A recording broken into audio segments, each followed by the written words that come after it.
Bom dia. Vamos só aguardar mais um bocadinho para ver se entra mais gente.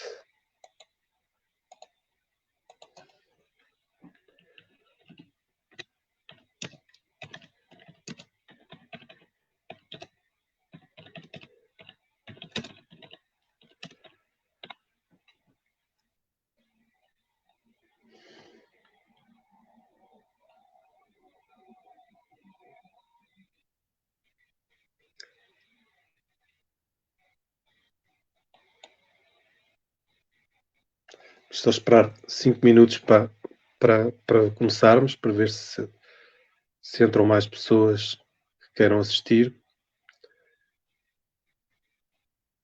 De qualquer das maneiras, bem-vindos.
Bom,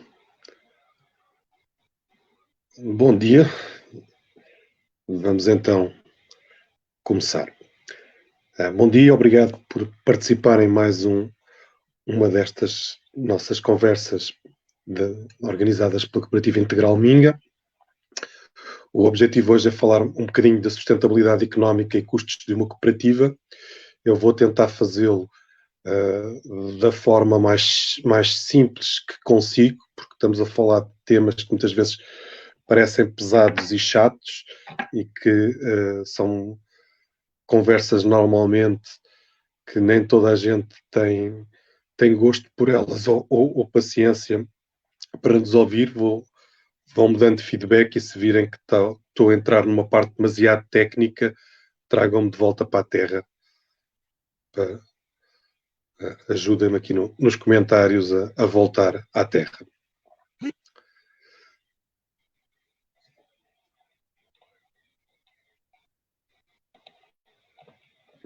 Penso que havia problemas no som, já deverão estar corrigidos.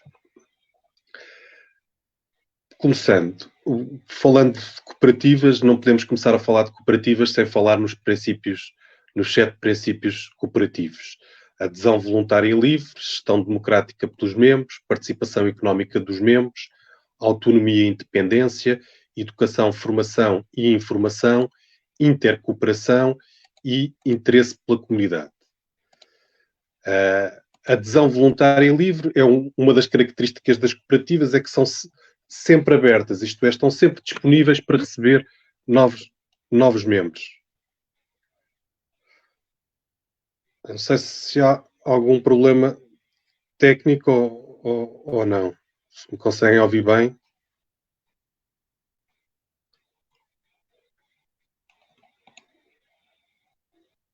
Muito bem, então vou continuar. Gestão democrática pelos membros é que todos os cooperantes podem e devem participar na gestão da cooperativa, quer fazendo-se eleger para os órgãos sociais da cooperativa, quer votando nas Assembleias Gerais da cooperativa. Participação económica dos membros. Existe interesse dos membros. Mais à frente vamos olhar um bocadinho para as formas como esta participação económica se pode interpretar e se pode desenrolar na vida de uma cooperativa. Autonomia e independência. As cooperativas não devem depender de outros poderes que não o seu grupo de membros, o seu entorno. educação, formação e informação, as cooperativas têm a obrigação de formar os seus colaboradores e membros, informar todos os stakeholders, todas as entidades relacionadas com a cooperativa e participar na educação da sociedade como um todo. Intercorporação refere-se à obrigação que as cooperativas têm de, em caso de terem a oportunidade de realizar uma determinada relação comercial com uma outra cooperativa, devem dar preferência às cooperativas em vez de às empresas normais, às outras empresas não cooperativas. E interesse pela comunidade é que têm a obrigação de deixar uma marca, de participar e de envolverem a comunidade. Portanto, quem esteve a semana passada, há 2 semanas, na conversa do Jorge sobre cooperativas e sobre as cooperativas integrais, terá visto como é que a Minga se insere na comunidade e como é que o conceito da cooperativa integral Minga está dentro deste princípio cooperativo. Para além dos princípios cooperativos, a legislação portuguesa organiza as cooperativas. O Código Cooperativo é relativamente recente, tem uma versão de 2015 revista em 2017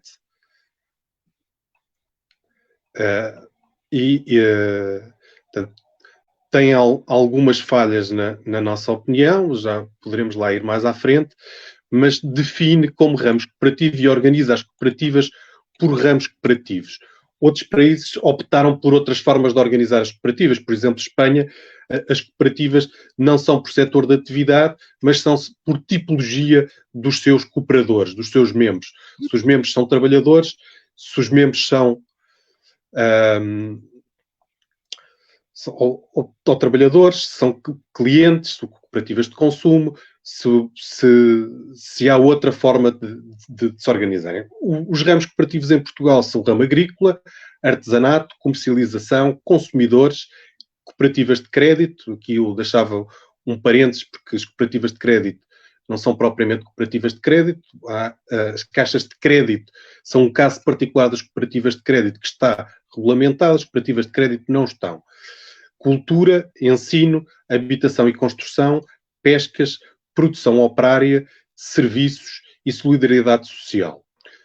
Há aqui algumas, na minha leitura, algumas sobreposições, sobretudo das cooperativas de produção operária e nas cooperativas de artesanato poderá haver sobreposição em alguns casos, mas vamos deixar isso mais para a frente. Estes são os ramos cooperativos que a legislação portuguesa prevê. Quando pensamos em criar uma empresa, o que é que nos pode levar a que a cooperativa seja uma solução? A maior parte dos casos que me têm contactado no sentido de dar apoio na escolha da melhor estrutura societária e em que se põe a hipótese de criar uma cooperativa sobre a mesa, a dúvida é entre criar uma cooperativa ou uma associação. Nestes casos, quando estamos a pensar em criar ou uma cooperativa ou uma associação, há um critério muito simples que permite distinguir uma cooperativa de uma associação. Se existe uma determinada área de negócio, uma área produtiva ou de comercialização, ou algo que implique a venda de produtos, nesse caso, claramente estamos perante uma situação em que a cooperativa é a solução ideal. A associação é uma estrutura societária que pode prestar serviços ou produzir, nunca com uma ótica de mercado, sempre com uma ótica mais social.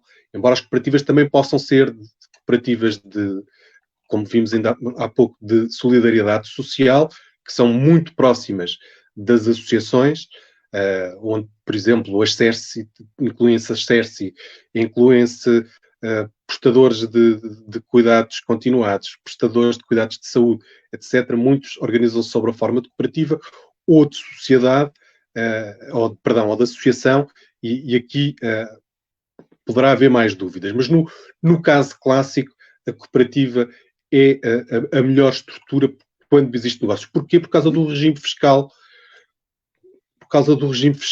em que se inserem. As cooperativas podem, como qualquer outra empresa, podem deduzir IVA da estrutura de custos que têm e tratar o IVA como uma empresa, vão cobrar aos seus clientes, mas deduzem o IVA que pagaram aos seus fornecedores, enquanto as associações também o poderão fazer, mas perdendo outros benefícios. As cooperativas são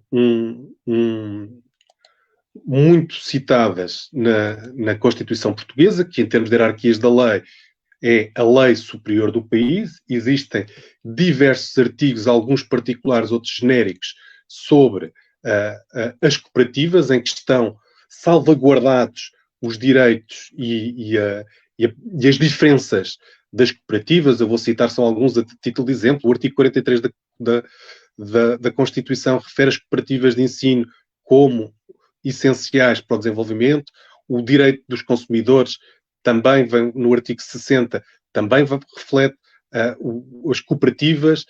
O artigo 61, que define que em Portugal existe iniciativa privada, cooperativa e autogestionária, portanto está salvaguardada a iniciativa de criar cooperativas, as cooperativas de solidariedade, as cooperativas de habitação e urbanismo no artigo 65 da Constituição, etc.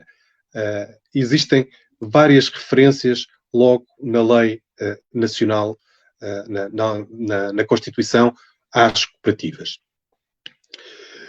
Voltando ao tema dos ramos cooperativos, existem diferenças para cada ramo cooperativo, para criarmos. Designadamente, essas diferenças põem-se ao nível do capital social mínimo e do valor mínimo da cota de cada associado. Para criar uma cooperativa é preciso, no mínimo, ter 3 pessoas. Basta, hoje, com as cooperativas na hora, existe no site do Instituto de Registros e Notariado uma lista de quais são as conservatórias comerciais que aceitam a criação de cooperativas na hora.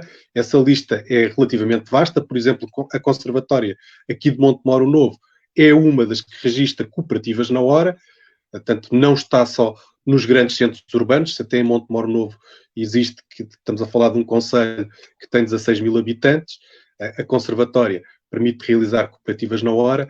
Portanto, o leque de conservatórios que permite fazer muitos. Basta 3 pessoas deslocarem-se, optarem por um dos 3 formatos de estatutos que estão disponíveis no site do IRN, terem previamente registado no INPI o nome que querem dar à cooperativa e deslocarem-se à conservatória. Se forem 3 pessoas singulares, só necessitam de levar o cartão de cidadão. Se for alguma pessoa coletiva, tem de se fazer representar da forma de obrigar dessa pessoa coletiva e manifestarem a vontade de criar uma cooperativa com aqueles dados e fazerem. Que outras obrigações é que têm? Têm de declarar que vão realizar o capital social mínimo. Ora, o capital social mínimo, assim como o valor mínimo de cada cota, é variável consoante o ramo cooperativo. Portanto, isto pode ser visto no site da CASES, onde tem a legislação aplicável, e dentro da legislação aplicável tem o decreto de lei que regulamenta cada um dos ramos cooperativos. Eu, por acaso, fiz aqui uma tabela, posso referir a alguns.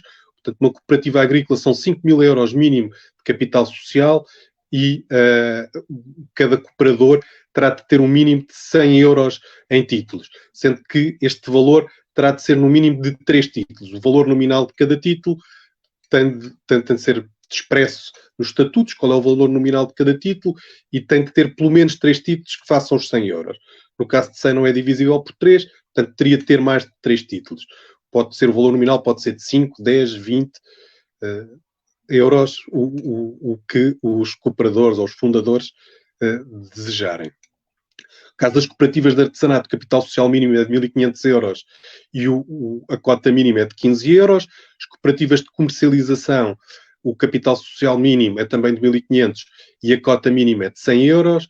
As cooperativas de consumo, 1.500 euros e 15 euros a cota mínima de cada sócio, de cada cooperador, de cultura também 1.500 euros e 15 euros a cota mínima de cada sócio, de ensino 2.500 ou 5.000 consoante o nível de ensino que pretende administrar, as de construção, capital social mínimo de 1.500 e valor mínimo de cada membro de 100 euros, serviços 1.500 e 15 euros, solidariedade social 1.500 e 15 euros.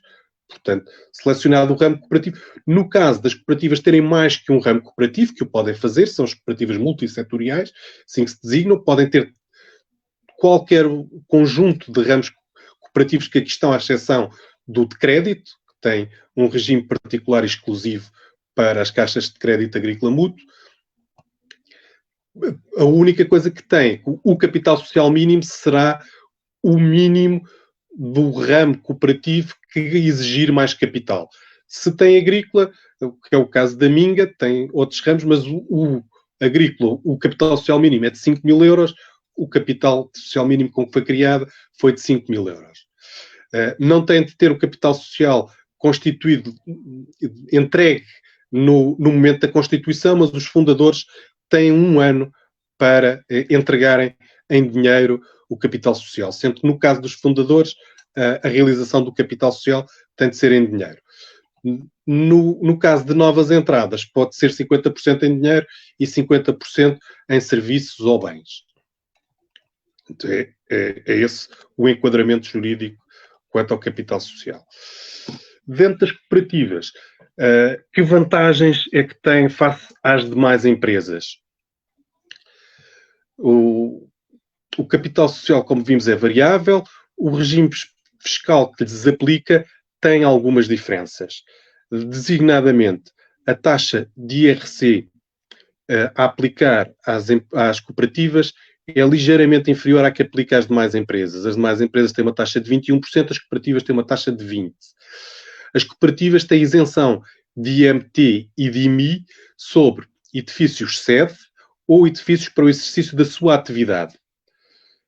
Existe também uma particularidade para as cooperativas de habitação, desde que não seja transferida a propriedade ou titularidade desses edifícios, eles também estão isentos de IMI e de imposto, sim, de IMI, sobre transações. Outra das vantagens que as cooperativas têm, as cooperativas podem receber donativos até 20% do seu volume de negócios sem que estes sejam considerados como vendas. Portanto, não contam para efeitos de resultados. Portanto, não vão pagar IRC sobre esses 20%. Tudo o que exceder estes 20% serão tributados, serão automaticamente considerados como proveitos e serão tributados à taxa de 20% de IRC. No que diz respeito aos trabalhadores e à parte que as cooperativas suportam da segurança social dos seus trabalhadores, as cooperativas também têm aqui um desconto, um ligeiro desconto sobre a taxa, a TSU, que terão de suportar, que nas demais empresas é de 23,75%, nas cooperativas é de 23,30%.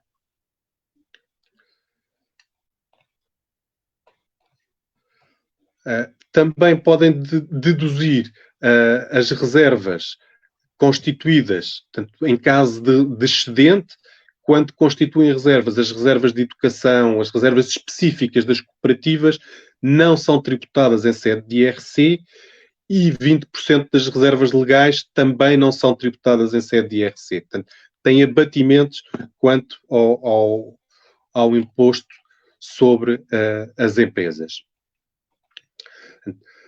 Tudo no demais, a organização de balanço, a organização contabilística das cooperativas é muito semelhante à das demais empresas, com algumas diferenças que aumentam em termos de grau de complexidade, que é o facto do excedente de uma cooperativa, aquilo que não é considerado lucro, mas sim resultado, é o que é realizado com base nas operações com os seus cooperadores. Portanto, todos os negócios realizados pela cooperativa e pelos seus cooperadores, ponhamos exemplificando, falando de uma cooperativa de consumo, em que todos os consumidores que compram nessa cooperativa são cooperadores. Posso concretizar, por exemplo, o caso da Copérnico, em que só tem contratos de fornecimento de energia com cooperadores. Neste caso, todo o resultado da cooperativa é considerado excedente. Como é considerado excedente, é passível de ser distribuído pelos seus membros, porque como foi realizado, o que se está a fazer não é uma distribuição de lucro, mas é um reembolso da relação, dos proveitos gerados pela relação que teve com os membros, desde que seja feita na mesma proporção em que estes membros contribuíram para esse resultado. Portanto, é isso que diz a lei. E neste caso não há tributação. Portanto, ele pode ser devolvido aos membros que geraram esse proveito. É outra das particularidades das cooperativas, porque nas empresas, se eu der aos acionistas qualquer remuneração, essa remuneração é tributada e não tem nenhuma relação direta com a forma como foi gerada na empresa. Nas cooperativas, como elas devem prestar serviços ou apoio ou relações de negócio com os seus membros, o excedente gerado não é alvo de tributação. E é passível de ser distribuído sem que afete o rendimento, o IRS ou o IRC, caso se tratem de pessoas singulares ou de pessoas coletivas. Estes são, grosso modo, aqueles pontos mais importantes das particularidades que tem uma cooperativa face às demais empresas a operar. Portanto, quais as vantagens do modelo cooperativo? Para vermos as vantagens do modelo cooperativo, temos de ver situações particulares e numa análise caso a caso. Portanto, eu acabei de expor as grandes questões e vantagens, em alguns casos, de uma cooperativa face ao modelo normal de sociedade, uma sociedade limitada a uma sociedade anónima. Portanto, outra das vantagens da cooperativa, o seu capital social é variável a qualquer momento, está sempre em crescimento ou em decrescimento. Em crescimento quando entram novos membros, em decrescimento quando saem membros da cooperativa, quando o saldo é líquido de entradas e saídas em termos de capital é negativo, está em decrescimento de capital social, quando é positivo está em crescimento. Mas as principais vantagens de uma cooperativa medem-se sobretudo casos concretos, situações concretas, quando estamos a equacionar que tipo de sociedade é que vamos fazer e que tipo de empresa vamos criar e analisamos a cooperativa face a outras opções que nos existem. Embora no caso português as opções que nos estão disponíveis sejam muito poucas se compararmos com outros modelos de outros países, como sobretudo nos países anglo-saxónicos, que com os trusts existem muitas coisas que ficam entre a fundação e a cooperativa, e as fundações aqui que são muito limitativas, nesses mercados, com estas diversas figuras de trust, têm soluções intermédias entre a cooperativa e a fundação. Portanto, eu não sei se penso que estaríamos agora num momento em que seria mais interessante olharmos para questões vossas com casos concretos que queiram colocar e que consigamos olhar para eles e tentar analisá-los e utilizá-los como exemplo. Posso falar, a Minga faz sentido ser aberta e como é que a Minga se desenvolveu, um pouco. A Minga começou e eu não queria usar a expressão que usam, porque a comparação com os centros comerciais é horrível, mas a loja da Minga é quase a âncora de todo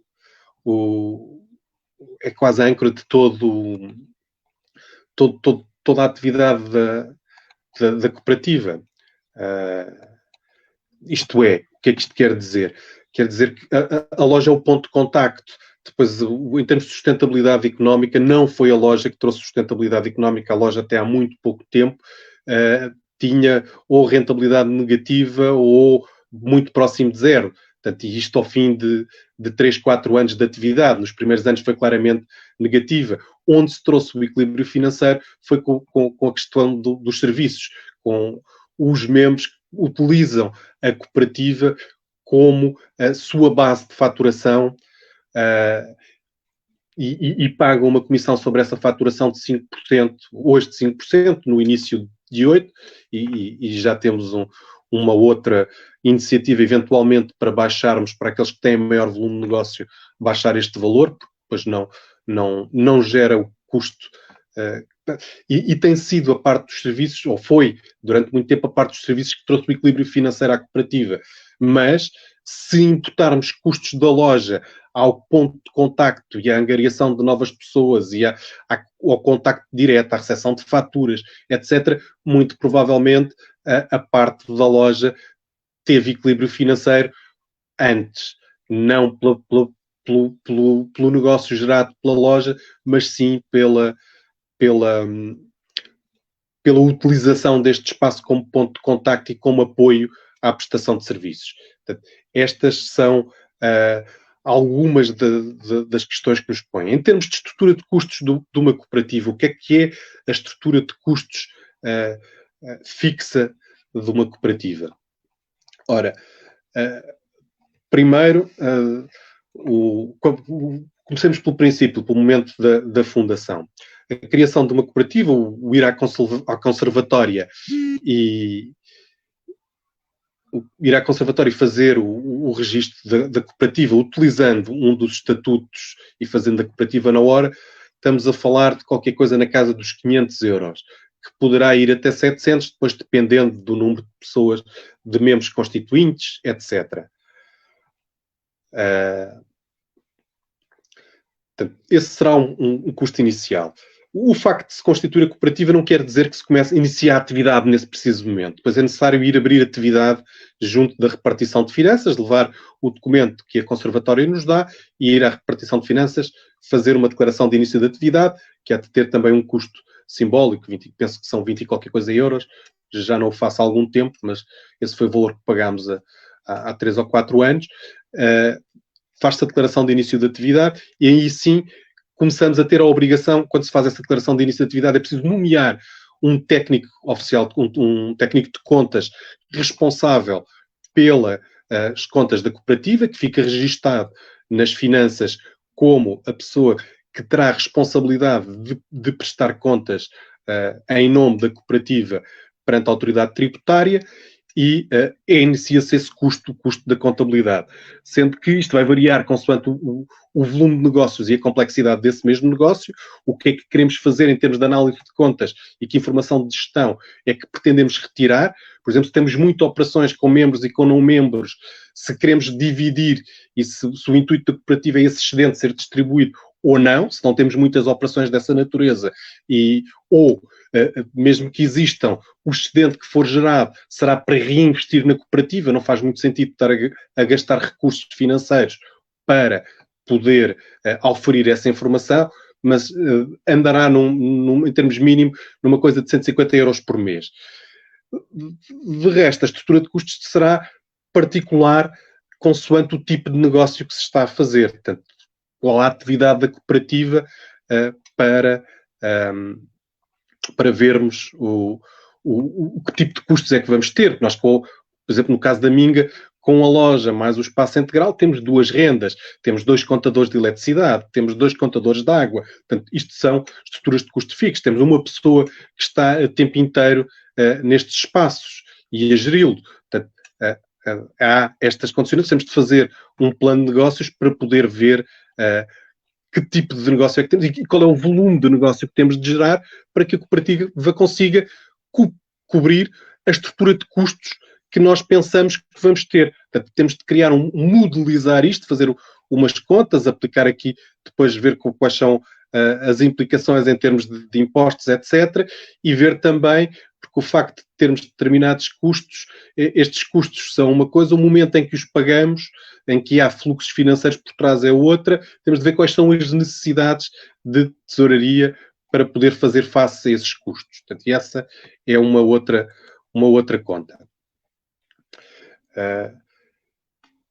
Em termos de estrutura de custos, penso que estas são as partes, as componentes físicas, depois temos as componentes variáveis.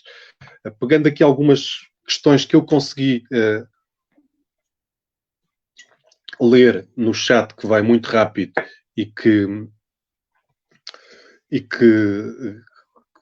ao ler desvia-me um bocadinho o raciocínio, mas vamos tentar responder a algumas.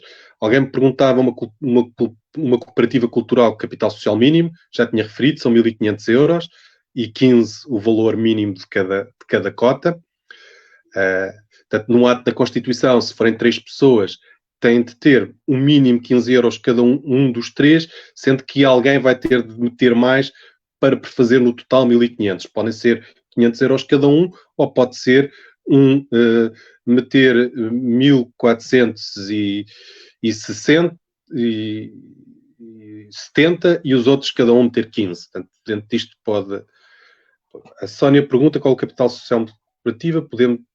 Podemos numa cooperativa ter mais que uma atividade. Podemos ter mais que uma atividade, vamos ver o que é mais que uma atividade. Podemos numa cooperativa ter mais que um ramo cooperativo. Podemos, dentro de um determinado ramo cooperativo, ter várias atividades. Portanto, quando uma cooperativa cultural, tudo aquilo que é definido como cultura cabe dentro dela. Estamos a falar desde artes circenses, performativas, artes plásticas, música, etc.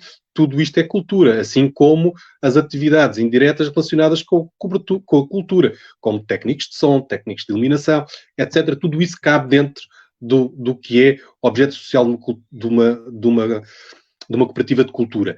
Se queremos prestar, além deste tipo de serviços, consultorias económico-financeiras, consultorias de engenharia, montagem de painéis solares, outro ramo de coisas, temos de pôr 2 ramos cooperativos, cultura e serviços.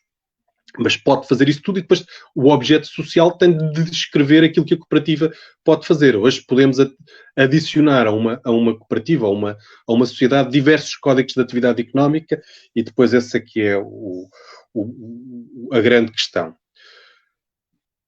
Os cooperadores podem ser trabalhadores da cooperativa, devem ser inclusivamente. Há um dispositivo que...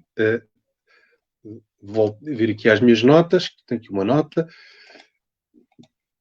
As cooperativas estão isentas de IRC, desde que, cumulativamente, 75% das pessoas que nela ofiram rendimentos do trabalho dependente sejam membros da cooperativa e 75% dos membros da cooperativa prestem serviço efetivo. Portanto, desde que 75% dos seus cooperantes prestem serviço à cooperativa e que dos seus trabalhadores 75% sejam cooperantes, a cooperativa está automaticamente isenta de IRC.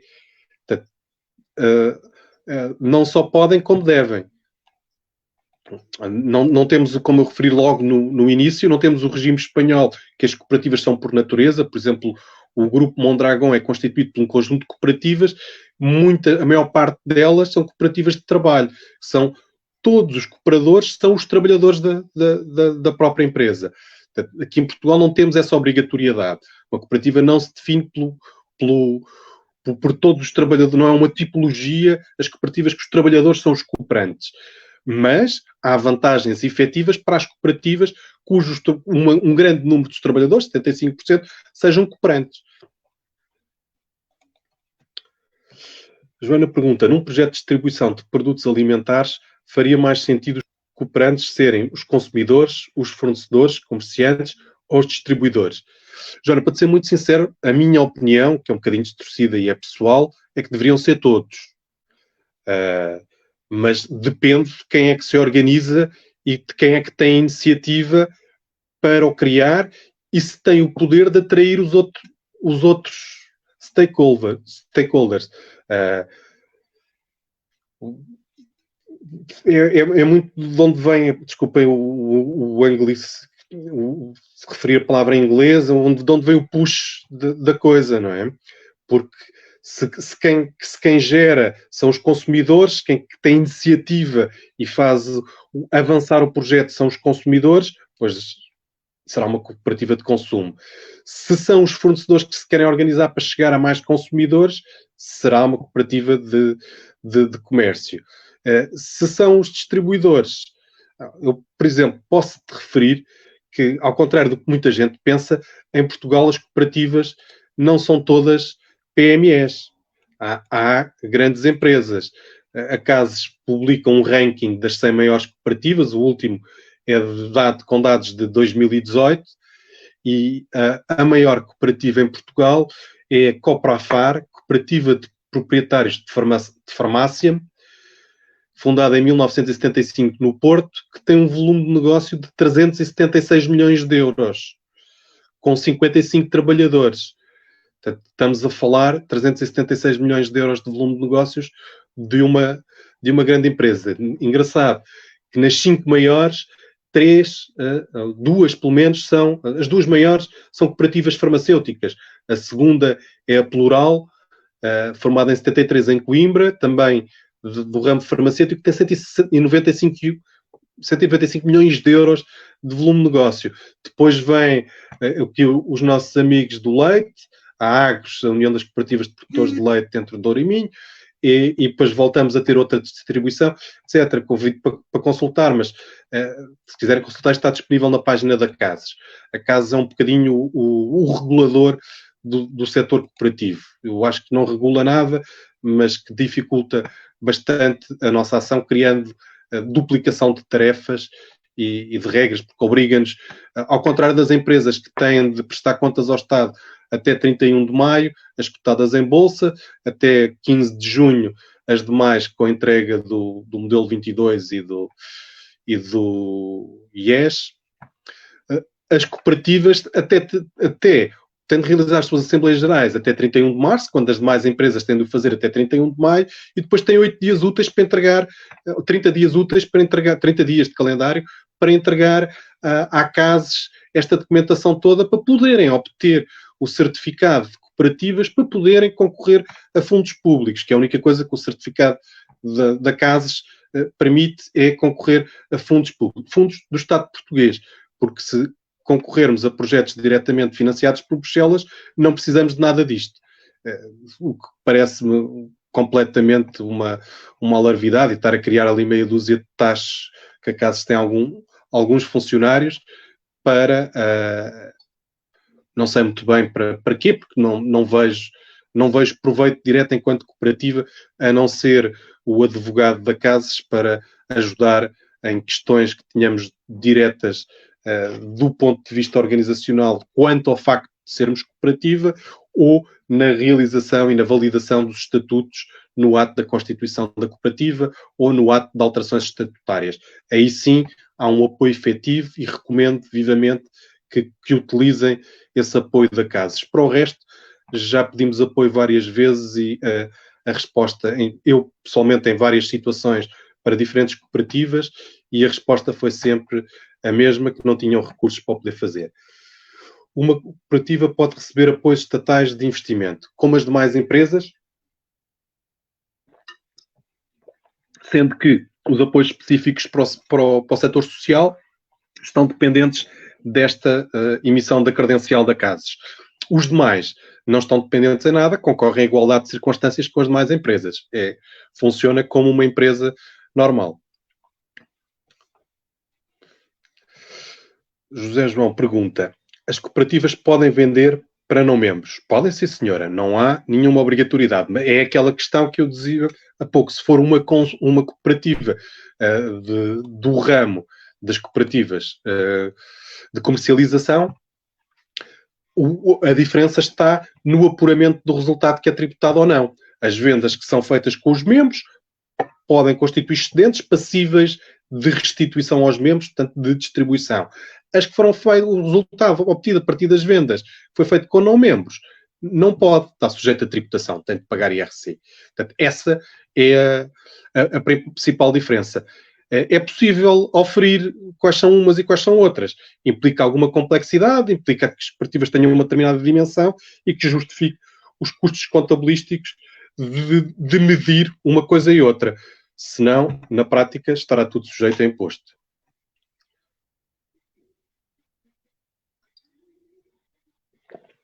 os elementos dos corpos sociais têm de pagar para a Segurança Social, como em qualquer empresa, e com outro, dependendo do tipo de cooperativa.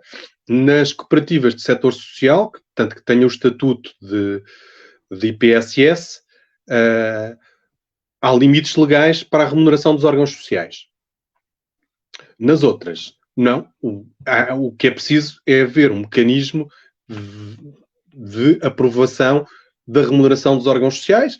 Normalmente, nas mais pequenas, o regime simplificado é a Assembleia Geral aprovar a remuneração dos órgãos sociais enquanto tal, enquanto inscritos como membros dos órgãos sociais e remunerados por essa função, porque, atenção, um trabalhador da cooperativa pode ser cooptado para os órgãos sociais, portanto, pode exercer, pode ser diretor, pode ser presidente do Conselho Fiscal, presidente da mesa ou qualquer outra, desde que os estatutos não o proíbam e sem que esteja sujeito aos limites a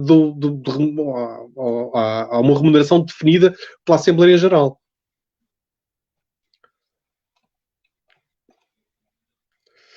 A Diana Dias pergunta se quisermos registar com estatutos próprios, quanto ficaria o custo? O custo não tem diferença nenhuma, Diana.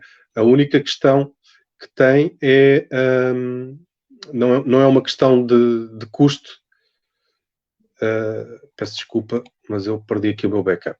Não é uma questão de custo, é uma questão de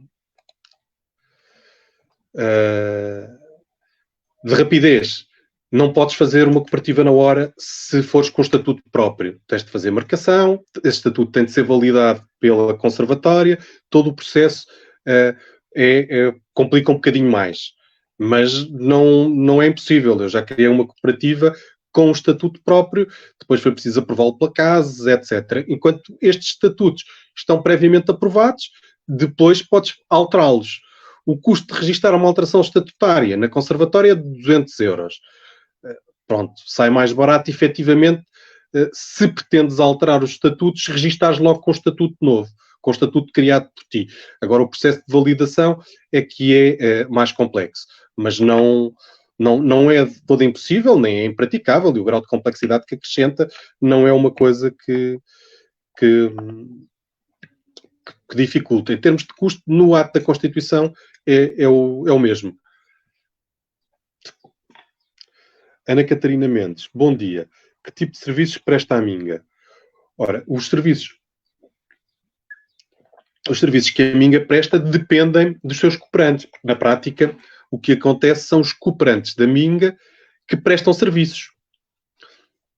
Portanto, dentro do leque de cooperantes que a Minga tem, aqueles que estão disponíveis para prestar serviços. Por exemplo, o André Pereira presta serviços na área das energias renováveis, através da venda, instalação de soluções fotovoltaicas, de produção de autoconsumo ou de produção para venda em rede. O Cláudio presta serviços de jardinagem, o Miguel Almeida presta serviços de consultoria económico-financeira, o Jorge Gonçalves presta serviços de consultoria económico-financeira, mais serviços. O Diogo presta serviços artísticos na área da organização de promoção de eventos.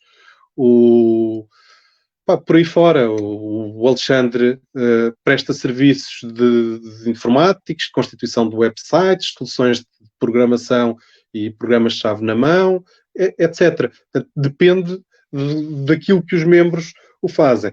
Como é que a cooperativa promove? A cooperativa, cada membro que queira ver a sua oferta de serviços promovida, envia um texto que se coloca no website da cooperativa.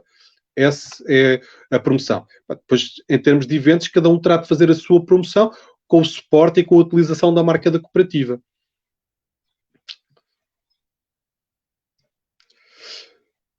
Paulo Silva, relativamente aos prestadores de serviços que usam a cooperativa com base de faturação, estes são empregados da cooperativa ou o seu rendimento é oferido com base nos excedentes?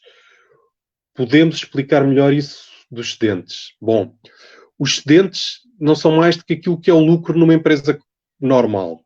Só que, se for gerado, como eu tinha falado, das relações comerciais com os membros, é considerado excedente e passível de ser distribuído. No caso da Minga, por exemplo, aliás, no caso de todas as cooperativas que eu estou ligado, que já tiveram resultados positivos, não foram distribuídos nunca excedentes, foram reinvestidos em todas elas. Em todas elas estou a falar da Minga, da Copérnico, da Biovila e da FESCUP. Nestas 4 nunca distribuímos excedentes. Como é que é remunerado? Um prestador de serviços tem 2 formas de ser remunerado.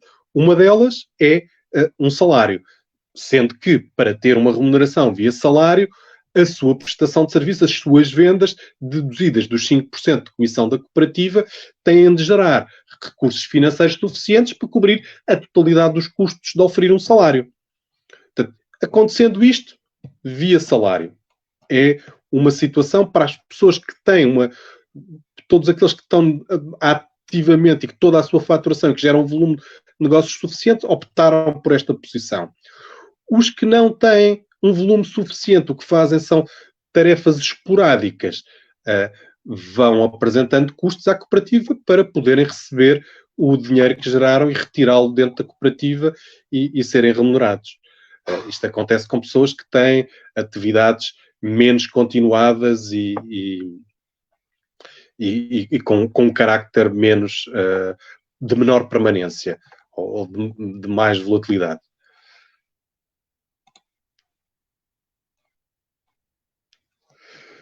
Relativamente aos estatutos, é possível constituir com modelo de estatutos já existente e depois um regulamento interno definir especificidades.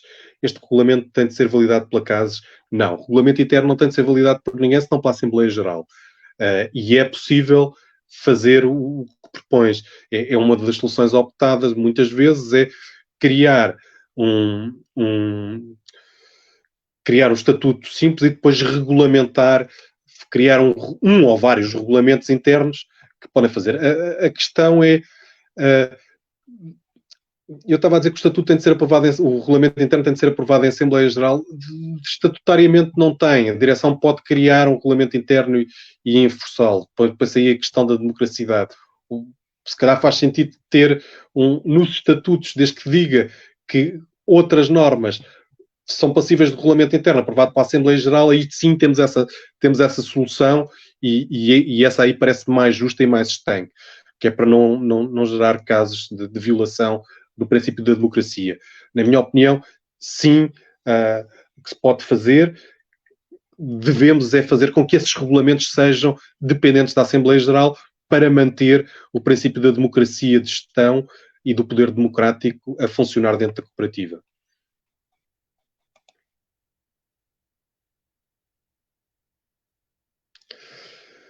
A Clara Lourenço pergunta-me: os cooperantes da Minga são seus funcionários ou passam fatura em nome da Minga? Como funciona em termos de faturação? Como dizia há pouco, acontece um pouco de cada. São funcionários aqueles que geram um volume de negócios na área de serviços, um volume de negócios que permite acomodar um horário, um salário, portanto, cobrir os custos que um salário tem para a cooperativa e, nesse caso, passam a ser colaboradores da cooperativa. Os que têm uma tarefa mais esporádica têm de apresentar custos e para poderem retirar aquilo que faturaram via cooperativa. O valor do caso que constitui um salário, o valor do salário é diretamente proporcional àquele que é o rendimento que vão oferindo via cooperativa. Como funciona em termos de faturação? Imaginemos, para não personalizar em terceiros, o Miguel, ao prestar seus serviços de consultoria, tem um cliente fixo que lhe gera, imaginemos, 500 euros por mês. Faz uma fatura, todos os meses faz uma fatura do mesmo valor de 500 euros. E depois tem alguns clientes esporádicos que vão gerando outros valores. Ora, se tiver um cliente só a faturar 500 euros, eu dificilmente consigo cobrir o custo total de um salário mínimo de 635 euros, pago 14 meses por ano, com mais encargos, com mais seguro de acidentes de trabalho, etc., custa aproximadamente 1.080 euros para esses dois por mês. Eu não gero 1.080 euros, sendo que dos 500 euros que gero, 5% são retidos, portanto, eu na prática não estou a gerar todos os meses 500 euros, mas estou a gerar apenas 95% desses 500 euros, que são 475. Portanto, os 475 não chegam para cobrir isso. Então, qual é a forma que eu teria de retirá-los da cooperativa? Seria apresentar despesas elegíveis neste valor todos os meses para poder ir retirar, sendo que uns meses retiro mais, ou fazer compras na loja até este valor. Portanto, é uma acrescentada em termos de saldo que pode ser gasto a fazer compras na loja. Portanto, essas seriam as formas que teria de receber esse rendimento. Ou fazer um contrato de trabalho a tempo parcial. Em vez de trabalhar a tempo inteiro, trabalhava a tempo parcial, de forma a que o valor não excedesse este valor, ou que as outras atividades esporádicas que vão tendo fossem cobrindo essa diferença. Isabel pergunta: o que significa precisarmos de ter um capital social mínimo? Depois de fundar a cooperativa, podemos reaver esse dinheiro? Não podemos reaver esse dinheiro. Não precisas de reaver esse dinheiro. Não se pode reaver esse dinheiro. O que é o capital social? O capital social é o dinheiro que é necessário meter dentro de uma empresa, uma cooperativa, uma LDA ou uma SA, para que esta possa funcionar. É o investimento inicial. Portanto, o que se entrega como capital social deverá ficar na empresa, na cooperativa, como a garantia de capacidade de investimento. Sendo que 1.500 euros até é um valor relativamente baixo para garantir aos fornecedores, a outras entidades, os pagamentos. Portanto, é para isso que serve o capital social, e também para investir em ativos, como na compra de edifícios, na compra de material de escritório, na compra de o que for necessário para o desempenho da atividade. Portanto, esse dinheiro não deve ser retirado, a não ser nos casos em que o cooperador pretende sair da cooperativa. Aí tem de ser reembolsado, embora o Código Cooperativo também preveja regras para esse desembolso, que são mais ou menos complicadas, portanto não vale a pena estar agora aqui mas grosso modo nunca pode ir abaixo do valor de capital social mínimo. Portanto, se o capital social que a cooperativa tem é de 1.500 euros, não pode haver saídas, até sem que haja uma outra entrada. Teria de entrar alguém, ultrapassar este valor, e depois só poderia ser reembolsado até fazer os 1.500 euros. Não pode ser pedido mais de 20%, não pode ser devolvido mais de 20% do capital social em cada ano civil. Portanto, se o capital social é de 1.500 euros, só 20% disto, portanto, 300 euros é que pode, se houvesse entradas, é que poderiam sair. E por aí fora há um conjunto de regras, a forma de calcular também o reembolso também varia com os resultados transitados. Portanto, se a cooperativa teve resultados positivos ou negativos, e depois o valor desse capital a devolver é função disso também. Mas aí é um bocadinho mais complicado para estarmos aqui a criar. Terei todo o gosto em fazê-lo numa relação 1 a 1 do que estar a levantar aqui graus de complexidade que não fazem muito sentido. A Diana Dias pergunta: no caso do membro cooperante investidor, o acordo pode ser um empréstimo, por exemplo, ou tem de haver obrigatoriedade de retorno efetivo para o investidor? Esta é uma questão aumenta um bocadinho a complexidade. Neste Código Cooperativo de 2015, há casos, e não sei por que motivo, não conheço nenhum outro caso no estrangeiro em que esteja incorporado esta figura dos investidores, do membro investidor. Não é cooperante, o investidor não é cooperante, temos de dividir aqui isto. Uma questão é Empréstimos de cooperantes, tal como em qualquer sociedade, podem ser feitos empréstimos de cooperantes à cooperativa, portanto, em vez de entrar com capital social, entra como um empréstimo do cooperante. Os empréstimos de cooperantes podem ou não ser remunerados, sendo que, para ser remunerados, têm de ser aprovados pela Assembleia Geral. A remuneração, o valor da remuneração tem de ser, não o empréstimo em si, mas o valor da remuneração tem de ser aprovado pela Assembleia Geral. Se houver diferentes remunerações, tem de estar muito claro porque é que elas são diferentes de uns empréstimos para outros. Este empréstimo está, em termos de credores, em caso de insolvência da cooperativa, será o último a receber antes do capital social. Portanto, ao liquidar a cooperativa, o dinheiro que se realizar, pagar-se-á a todos os outros credores externos, depois a estes, e só depois aos membros, aos cooperadores, pelo seu capital social. Depois é que será restituído o capital social. É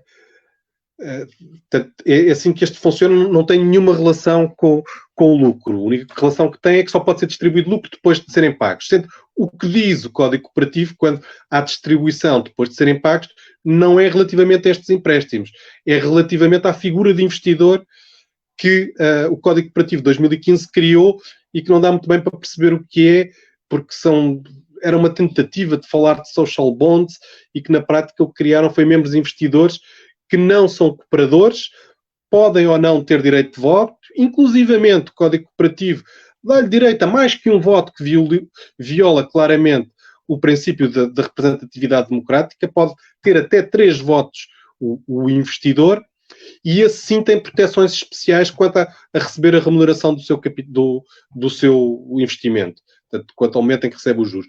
Mas também não se pode emitir mais de 30% ou receber mais de 30% do capital social neste tipo de investimentos, o que quer dizer que cooperativas com capitais sociais muito pequenos dificilmente se aplica. Portanto, isto foi uma norma criada muito provavelmente para satisfazer as necessidades daquelas cooperativas que estão ali no top, das que têm maior volume de negócios, porque só aí, com capital social grande, é que faz algum sentido este investidor. Portanto, imagino que a pergunta seja mais destinada para os suprimentos, que são os empréstimos dos cooperadores à cooperativa, e estes regem-se mais ou menos como nas outras empresas. Não tem nada a ver são um custo para a cooperativa, não tem nada a ver com o lucro. Portanto, não tem a ver com a cooperativa pode ter prejuízos, desde que tenha liquidez para pagar estes juros, poderá e deverá fazê-lo. E eles entram para a estrutura de resultados como um custo. O José Maria Lopes pergunta-nos quais são as vantagens de ter uma cooperativa integral a nível nacional, de onde surgem pequenas ramificações a nível local e regional, e quais as desvantagens. José, eu penso que esta é uma questão muito subjetiva, extremamente subjetiva mesmo. Uma cooperativa integral a nível nacional, na minha leitura, é uma contradição. Uma cooperativa integral deve promover o desenvolvimento local, não o desenvolvimento nacional. Parece-me uma contradição. Se calhar faz sentido ter uma cooperativa várias cooperativas de grau 1 a nível local e ter uma de grau 2, isto é, uma cooperativa em que os cooperadores são outras cooperativas integrais, a criar sinergias entre elas. Isso sim é uma coisa que me parece algum sentido. Fora isso, na minha opinião, não faz sentido, mas isso é um tema, eu diria que isso é um tema para um debate de algumas horas, porque vamos obter seguramente visões completamente contraditórias da minha e eventualmente da que tu possas construir. Vantagens e desvantagens, eu diria, o modelo que eu descrevi faz muito mais sentido, e a desvantagem tem uma desvantagem enorme, que é a violação, embora o território nacional de Portugal não seja assim muito grande, mas não me faz sentido uma cooperativa integral sem ser de caráter local, pela própria definição do que é. A Joana Alves dos Santos pergunta-nos: os cooperantes podem entrar com bens na cooperativa, certo? como é que a cooperativa adquire bens? Exemplo, viaturas. Os cooperantes podem entrar com bens na cooperativa. Capital social, obrigatoriamente 50% em dinheiro. Os cooperantes podem vender bens à cooperativa, a cooperativa compra os bens, seja, se for um imóvel, como é que o faz? Através das regras para transacionar imóveis, se for um carro, através de uma viatura, através das regras para transacionar uma viatura, que é com registro com o documento de venda, com registro na Conservatória de Registro Comercial, no caso dos imóveis, com documento particular, com escritura pública e registro na Conservatória de Registro Predial. Portanto, se for outro bem qualquer, como, sei lá, uma máquina agrícola não sujeita a registro automóvel, é fazer a transação, o cooperador recebe o dinheiro, faz um depósito bancário e constitui capital social. Essa é uma forma. Agora, tem de ser 50% feita em dinheiro. Mas estas transações entre cooperadores e cooperativa são perfeitamente legais, não têm nenhuma limitação, funcionam de acordo com as normais regras de mercado.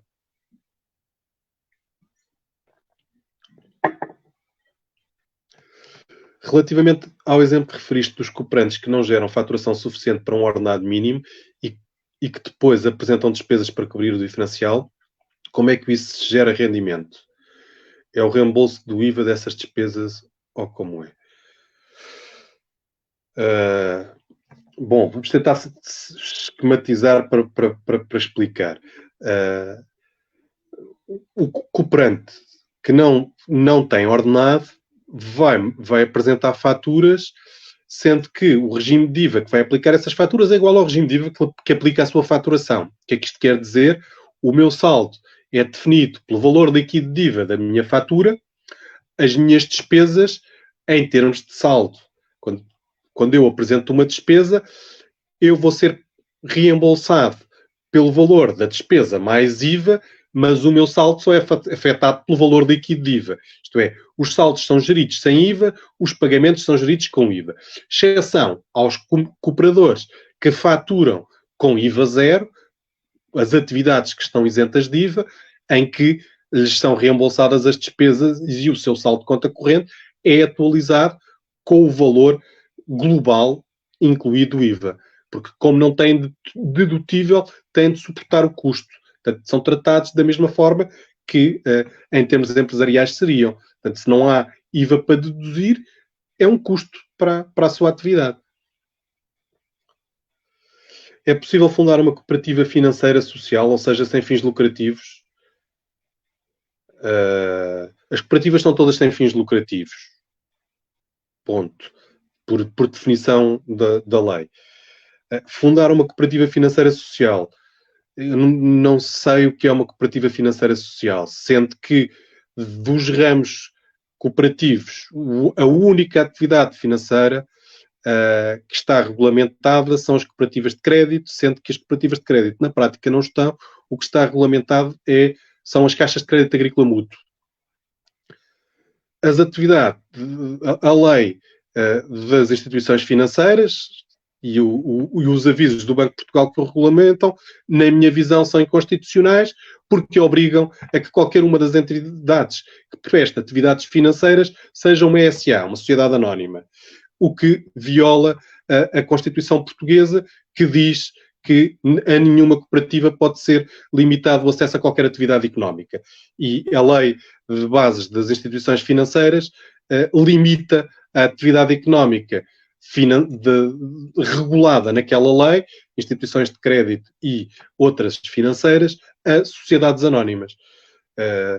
Não sei se, agora, financeira social, não sei o que é o social. São duas coisas distintas, financeira e social, porque as cooperativas de solidariedade social estão regulamentadas e podem exercer atividade, não podem exercer atividades financeiras. Gostava de clarificar o que é CASES. Também eu acho. Também eu gostava de clarificar o que é CASES. Não sei muito bem o que é CASES. Teoricamente é um género de regulador do setor social. Na prática, é uma Regiscup, quer dizer que é uma cooperativa com capitais públicos e capitais privados, que 60% do capital da cooperativa é do Estado português, através do Ministério do Trabalho e da Segurança Social. Os restantes 40% estão na posse de 5 entidades, que são a Animar, a Confecup, a Confagri, a CNAES, que é a Confederação Nacional das Entidades de Solidariedade Social, e a União das Misericórdias. São os 6 membros da CASES. Nós temos obrigações, nós cooperativas, temos obrigações de reporte à CASES. A CASES pode exercer alguns atos de poder regulatório sobre as cooperativas. E para que é que serve? O que é que fazem? Não sei, eles têm a obrigação de promover e dinamizar o setor cooperativo. Posso dizer que a Cooperativa Integral Minga já fez muito mais por isso do que eles. Eles têm 2 ou 3 processos de distribuição, entre aspas, de subsídios ou de verbas para fomentar o setor cooperativo. Tem uma incubadora de cooperativas, entre aspas. Mas pronto, é isso. Um pouco mais. Se vão incluir uma moeda social criada pelos cooperantes na cooperativa, claro, não tem problema nenhum. As moedas sociais podem ser geridas dentro de uma cooperativa e utilizadas como meio de pagamento e faz todo o sentido que assim seja.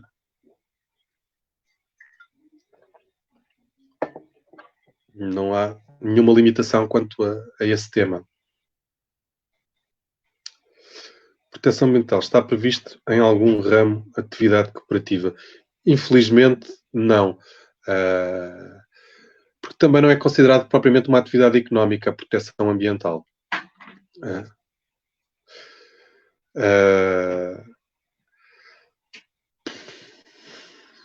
Não sei como enquadrar melhor. Se é agrícola, depende das atividades. Tem de ser uma mistura ou tem de ser uma multissetorial para falarmos de proteção ambiental e enquadrar no que é a atual legislação portuguesa. Atenção, não estou a dizer que a tua visão está errada, que não faria sentido haver um ramo cooperativo, não havendo, como é que enquadrarias? Estamos a falar de agrícola e serviços, muito provavelmente. Seriam as funções ou os ramos cooperativos que mais enquadram a proteção ambiental, porque na prática não existe uma visão holística enquanto ramo cooperativo do que seria proteção ambiental. Deveria também haver um outro enquadramento a nível de benefícios fiscais, designadamente a criação de créditos fiscais. Portanto, o investimento na proteção ambiental deveria ser dedutível em impostos futuros a pagar, etc. Um conjunto de coisas que se faz, de boas práticas que outros países têm e que têm incorporado na sua legislação e que nós aqui em Portugal não queremos, não temos, porque eu tenho uma visão muito, muito clara sobre esse tema. Acho que um dos setores estratégicos em Portugal é o setor do eucalipto. Estratégico porque a pasta de papel é uma commodity denominada em euros, a única denominada em euros, e Portugal é um dos grandes produtores de pasta de papel e é estrategicamente importante a nível de Estado controlar o preço de mercado desse commodity. E por isso o poder da indústria do eucalipto, o poder da pasta de papel sobre a legislação e sobre tudo o que é proteção ambiental, floresta, etc. No sentido de proteção ambiental ou manutenção e conservação da natureza, o mais adequado seria a associação em vez de uma cooperativa. Depende, Vitória. Voltamos ao início da nossa conversa. Se for uma atividade zero, isto é, que não vá prestar serviços, que não tenha negócio associado, sim. Se for para exercer uma atividade que vai vender serviços ou que vai explorar economicamente de uma forma que proteja o ambiente uma determinada área florestal, faz mais sentido uma cooperativa. Depende muito de qual é o âmbito que estamos a falar.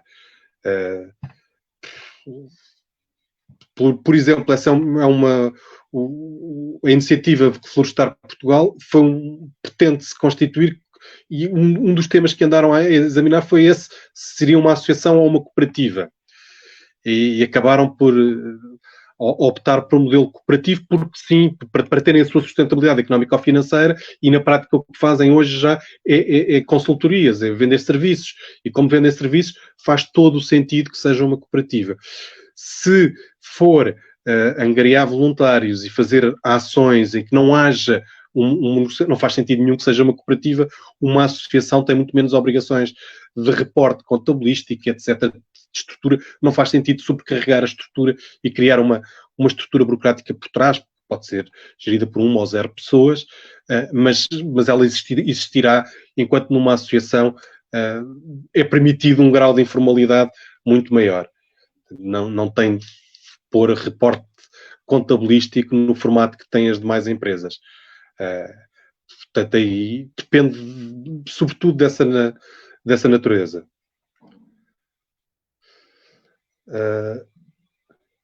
Não é ilegal. É fiscalmente...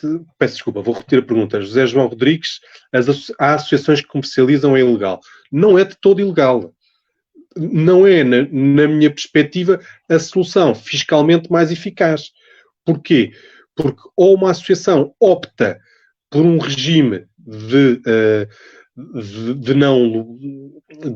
organização lucrativa e a sua atividade não lucrativa, nesse caso, tudo o que são custos que suporta, o IVA não é dedutível.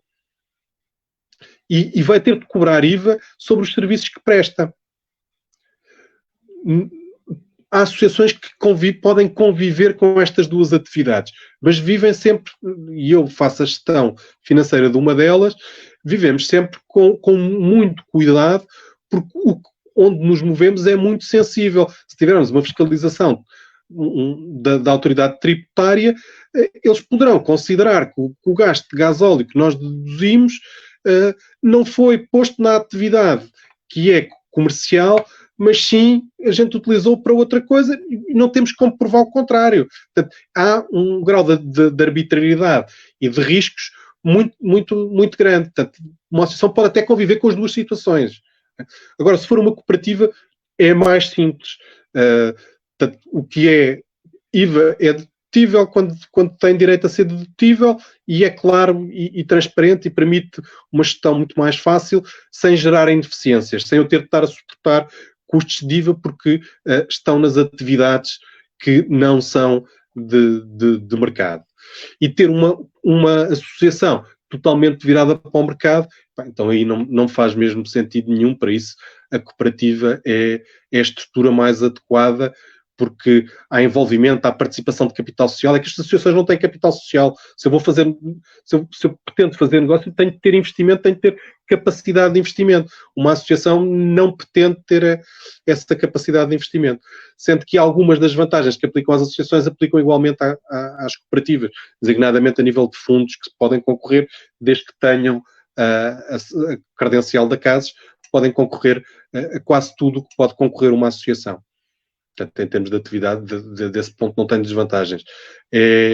Não há nenhuma ilegalidade em qualquer uma das situações, é mesmo uma questão de eficiência fiscal, e essa eficiência, embora para mim, em princípio, associação não há atividade comercial, cooperativa não há, esta fronteira não é tão clara assim. Há situações em que há sobreposições, há muitas sobreposições. Será possível implementar soluções de microcrédito, banca ética dentro de uma cooperativa? Pedro, olha, o Pedro Horta que nos faz esta questão. Aqui há uns anos eu estive bastante envolvido numa tentativa de fazer, e chegámos a criar uma cooperativa que existe, a FESCUP, para desenvolver este tipo de soluções.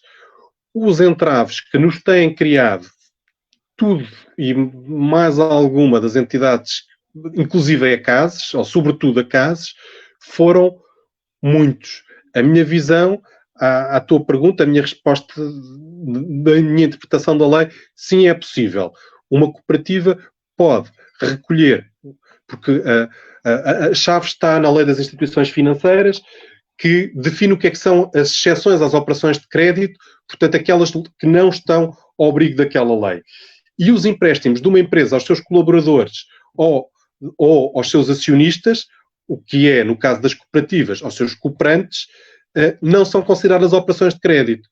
Agora, se 80%, se mais de uma determinada percentagem, eu penso que são mais de 80% do negócio, for originado daí, é considerado crédito.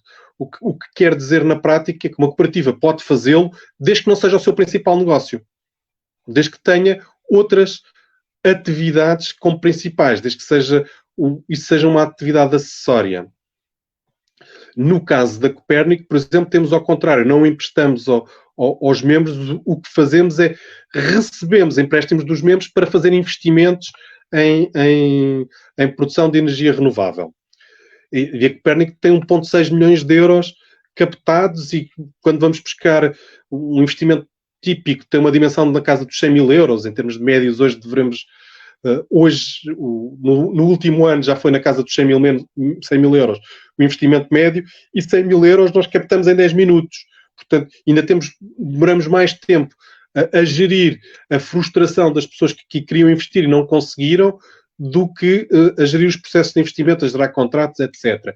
Portanto, há muita vontade das pessoas de investir e de participarem numa atividade deste género. O problema é mesmo sentir a confiança e o apoio institucional para poder realizá-la.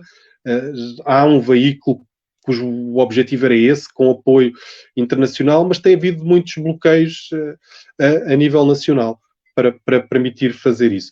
O microcrédito, especificamente, é uma atividade, e aqui digo-te com algum conhecimento do negócio em termos de experiência internacional e de outras entidades que o fazem, de elevado volume para ser rentável, e que só é rentável ou com financiamento público ou com prestação de garantias públicas, senão só pelo microcrédito. Implica uma estrutura de serviços e de capacitação e de acompanhamento dos financiados muito elevada, e essa estrutura tem de ser financiada. Os casos em que ele funciona na Europa são com uma das duas ou com as duas, isto é, com garantia sobre uma percentagem do financiamento concedido ou com uma estrutura de serviços de apoio financiada pelas autoridades locais. Aqui em Portugal ninguém teve, tirando 1 ou 2 municípios, mais ninguém teve vontade de suportar os custos dessa estrutura.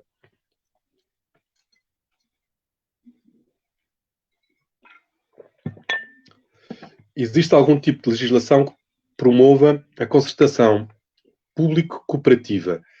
Por exemplo, para compras públicas de IPSS, escolas e afins a partir da produção cooperativa? Não existe. Resposta assim direta. Existem iniciativas, por exemplo, voltando à minha outra camisola da Copérnico, que há umas semanas e fecha na próxima segunda-feira um concurso público promovido por uma cooperativa em que a Copérnico será um dos concorrentes, e que a cooperativa criou um incentivo a que, como se trata de uma cooperativa e ao abrigo do Código Cooperativo, nos critérios de avaliação dos 100 pontos de classificação máxima que se pode obter, se o concorrente for uma cooperativa, automaticamente recebe 10 pontos nessa classificação. Isto é uma forma de incentivo. Isto não é uma prática comum.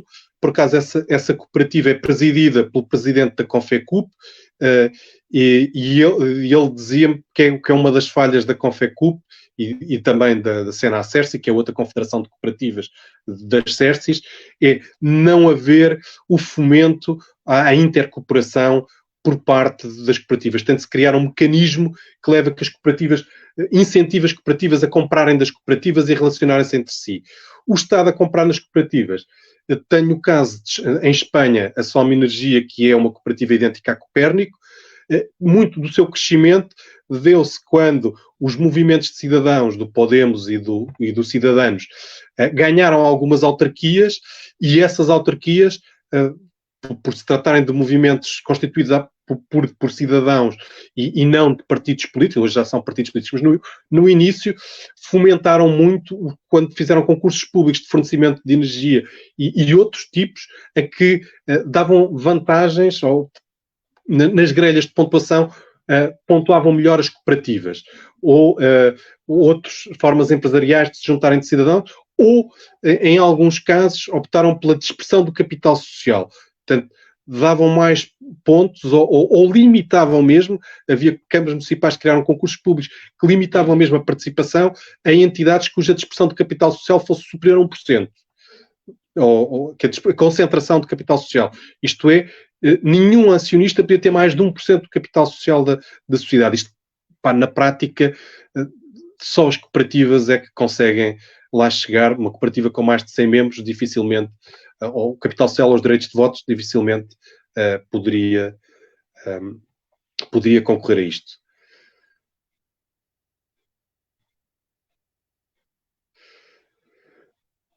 Como se monitoriza, verifica que as vendas da cooperativa são feitas a cooperantes para tal isenção de IRC? Epá, André, eu poderia-te dar vários exemplos, mas tudo parte de uma solução tecnológica que te permita fazê-lo. Por contabilidade analítica, por classificação de clientes. No ato da venda tens de identificar o cliente e classificas o cliente. Por gestão de contas correntes entre os membros, portanto, todas as operações com membros vão à conta corrente, por contas de vendas distintas, tanto numa conta quando é cooperador, noutra quando não é, mas tens de identificar no momento da venda e no momento da faturação se é cooperador ou não. Essa é a única forma.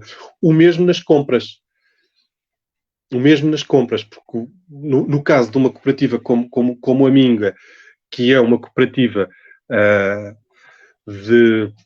que tem o ramo de comercialização, quando o fornecedor é um membro, tem de ser tratado de forma distinta de quando o fornecedor não é um membro. É complexo, mas o caminho é mesmo uma solução tecnológica, não há outra forma. Sem ter suporte tecnológico não há mesmo, eu não vejo outra forma.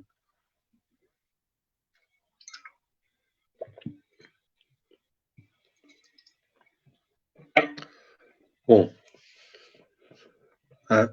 respondemos já a uma série de questões, estamos ainda disponíveis para poder abordar mais temas ou situações. Eu entendo que é muito complicado estar a pôr questões que às vezes necessitam de enquadramento por escrito numa linha de chat.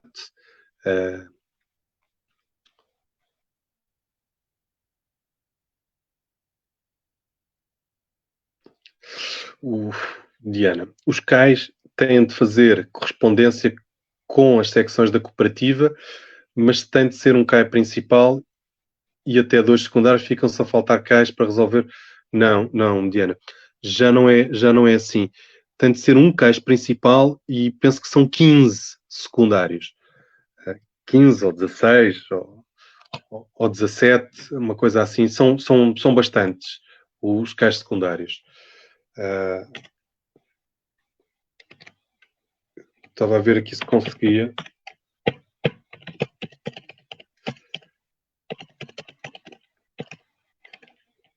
Eu acho que posso dizer quantos são, porque no caso da Minga, nós atingimos o limite máximo de casa. A última vez que fizemos uma alteração, tivemos inclusivamente de retirar um. Agora, ver se eu consigo encontrar qual destes. Não é este.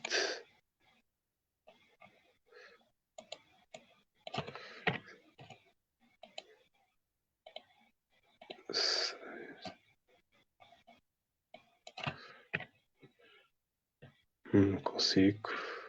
Estava a ver se conseguia ver a certidão permanente da Minga e dizer-te quantos CAIs é que nós temos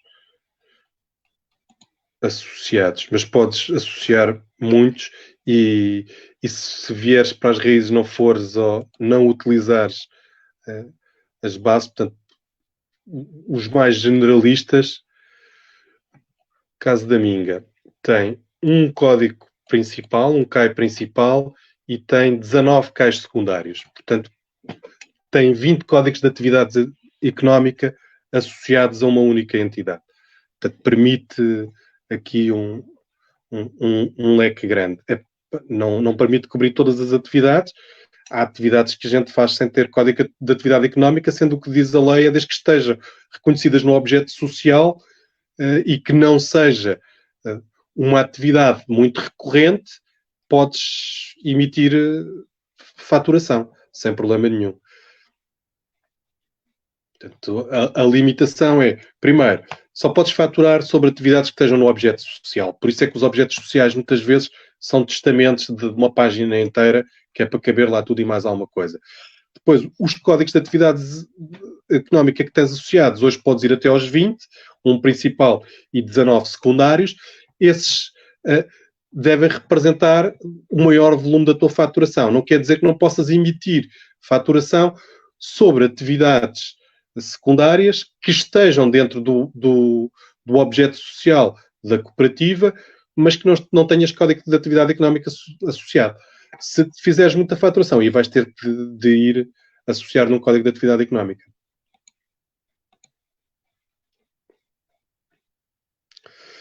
Que melhorias podem ser feitas às regras que regulam as cooperativas? Olha, Irina, a primeira de todas que eu punha era a automatização da credencial da CASES. Portanto, isto de ser automático. Eu tenho de entregar modelo 22, eu tenho de prestar contas ao Estado a CASES que vá ler naquilo que eu presto à autoridade tributária. Eu dou-lhe uma autorização para eles poderem ler, como eu dou uma autorização quando concorro a um concurso público a qualquer atividade para consultar a minha certidão de não dívidas à Segurança Social e à autoridade tributária. Primeiro ponto. Segundo ponto, eu não estar obrigado a fazer a reunião de aprovação de contas até 31 de março, mas sim a Assembleia Geral que aprova contas ser até 31 de maio, como é nas restantes empresas.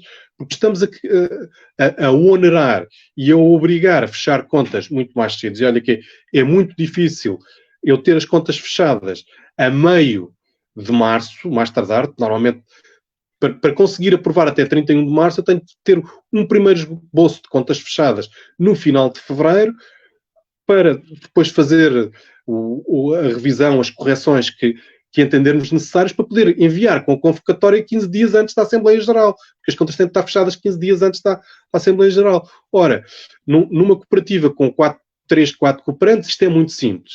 Quando começamos a chegar aos 40 e qualquer coisa que tem a Minga, começa a ser um bocadinho mais complicado. Mas quando vamos aos 1.600 que tem a Copérnico, isto é muito complicado.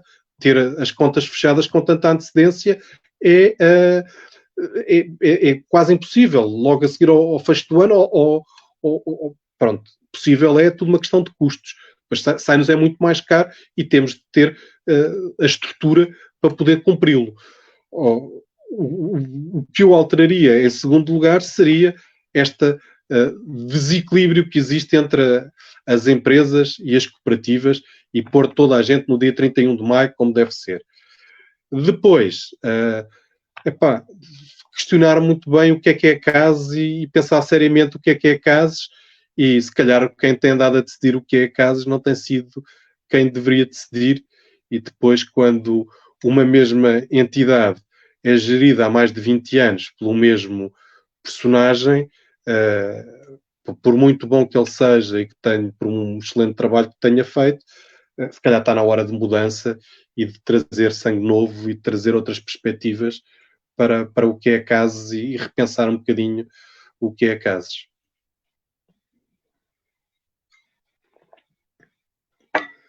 No caso de freelancers, quais as vantagens em se tornarem cooperantes e faturarem via Minga? Joana, isto varia muito de caso a caso. Tem muito a ver com a situação particular de cada um e é uma questão de fazer contas do ponto de vista económico e de fiscalidade, o que é que pode ser mais barato. E as vantagens que pode ter. Se tiver um volume de negócios que permita ter um ordenado, tem descontos para a Segurança Social, eventualmente vai receber um bocadinho menos líquido, mas terá descontos para a Segurança Social e quando lhe falta ao trabalho pode sempre pedir, suspender o contrato de trabalho e pedir subsídio de desemprego, desde que tenha mais de um ano de descontos. Essa pode ser uma das vantagens. Por outro lado, o facto de se criarem sinergias, sendo a Minga uma cooperativa local, de conhecer um conjunto de outras pessoas que poderão comprar os seus serviços. Portanto, está também a fazer, uma das coisas que fomentamos é criar sinergias entre os diversos membros, ou vender os seus serviços dentro, ou juntar-se a outras pessoas que tenham atividades similares ou complementares e aumentar a sua oferta de serviços através dessa cooperação com outros membros que tenham essas atividades complementares ou similares. Essas são as principais vantagens.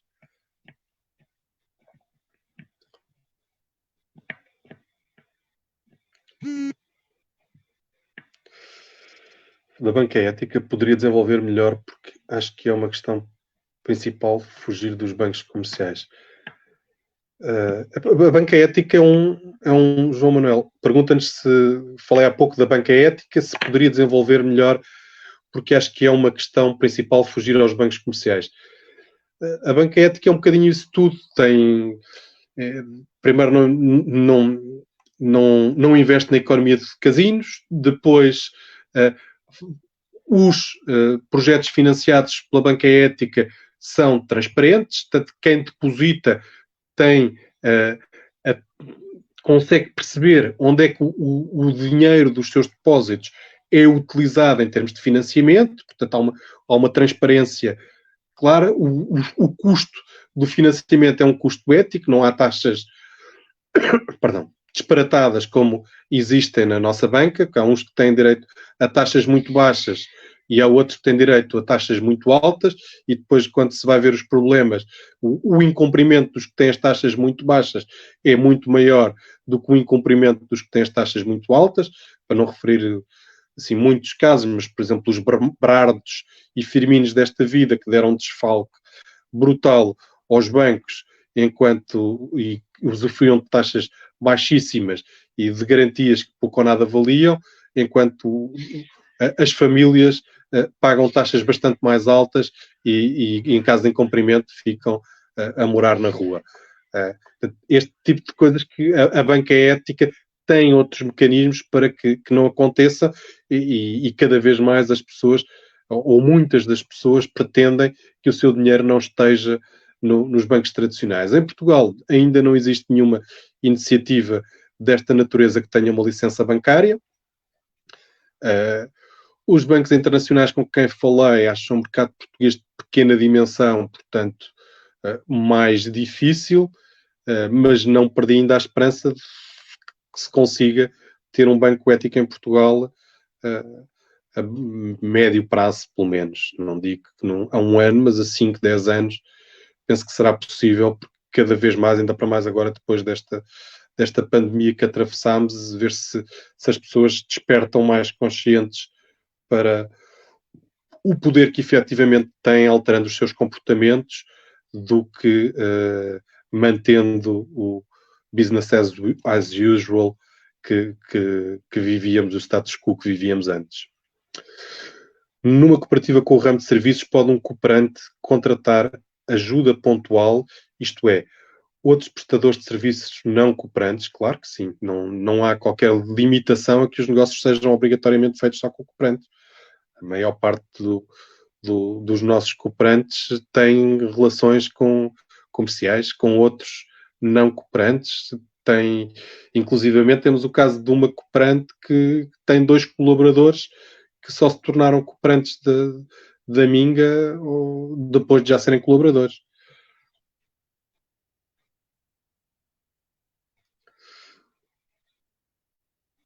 Última pergunta, vem da Diana Dias.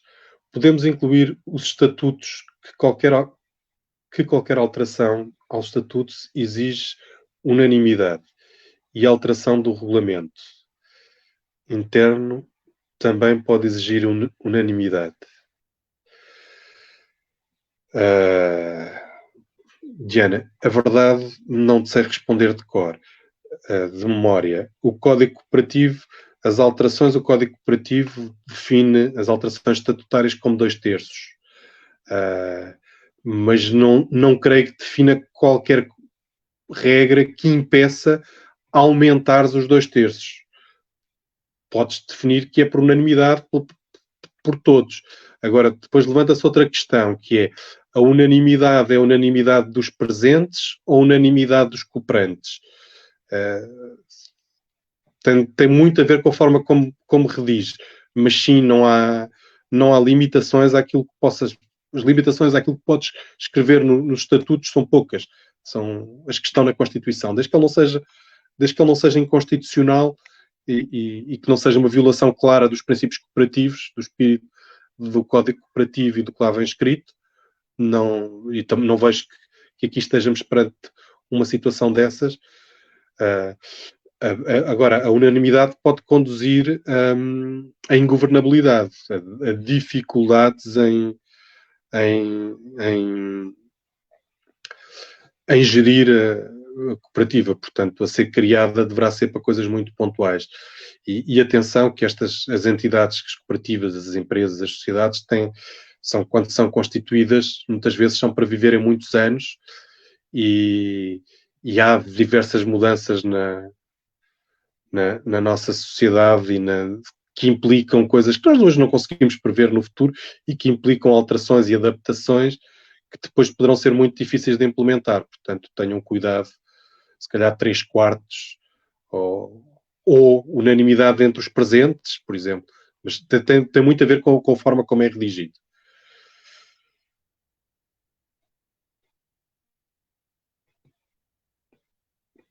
Foi respondido que sim, Diana, sim. Foi respondido que sim. Cuidado com o português, mas sim.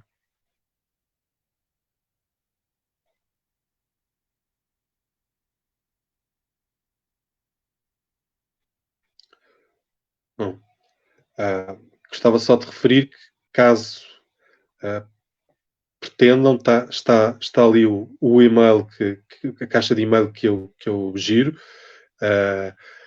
Alguma questão que queiram pôr mais concreta ou conversa ou outro tipo de apoio, aquilo que for dentro do meu leque de conhecimento e de competências, terei todo o gosto em responder. Aquilo que não for dentro do meu leque, terei todo o gosto em encaminhar para a pessoa dentro da estrutura da Minga que melhor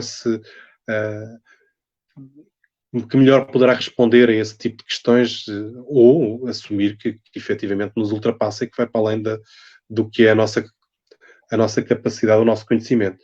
Agradeço a todos mais uma vez a presença aqui no meio de um fim de semana, embora no confinamento, mas a meio de um fim de semana longo e logo pela manhã aqui nas nossas conversas mais um tema. Haverá mais temas para breve, estamos a fechar os temas e também aceitamos sugestões de outros temas. A página do Facebook pode ser um bom espaço para nos sugerirem outros temas que gostariam que dentro da experiência da Minga fossem aprofundados e que fossem partilhados. Teremos todo o gosto em fazê-lo. Muito obrigado e continuação de um bom fim de semana a todos.